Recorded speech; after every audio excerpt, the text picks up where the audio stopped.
ওর মায়ের বাপ বিশ্বাস কর ভাই, এক এলাকার ভিতরে 5 জন ছেলে যখন একসাথে বড় হয়, 5 জনের ভাগ্য কিন্তু একরকম থাকে না।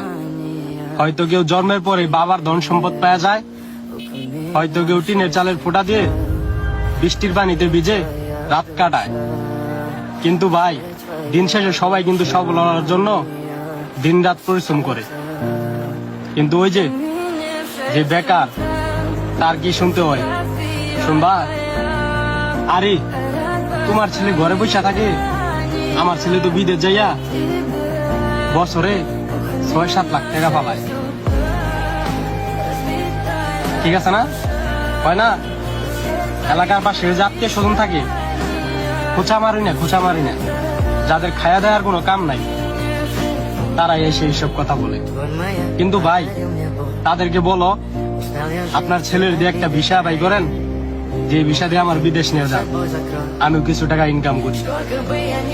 আরে আমার ছেলে তো ভিসা কই পাবো, আমার ছেলেই তো অনেক কষ্টে গেছে। এটাই ভাই, এটাই আশেপাশের আত্মীয় স্বজন। কিন্তু ভাই, যদি একবার দেখে যে তুমি উপরে চড়ে যাইতেছো, তোমার নিচে নামানোর জন্য লাগিয়ে থাকবো। কিন্তু তুমি যখন নিচে থাকবা, তখন তোমার উপরে তুলবা নিয়ে কেউ হবো না।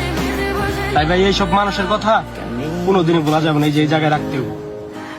ভাই, যত কষ্ট একদিন সফল তুমি হবা। একটা জিনিস সবসময় মনের ভিতর রাখবা, যেটা বাবা করে নাই ওটা তুমি করবা।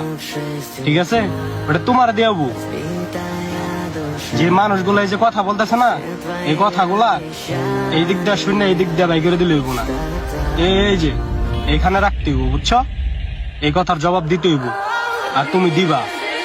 মনে রাখো, আল্লাহ সবার জন্য, আল্লাহ কাউরেই ছাড় দেয় না। ঠিক আছে?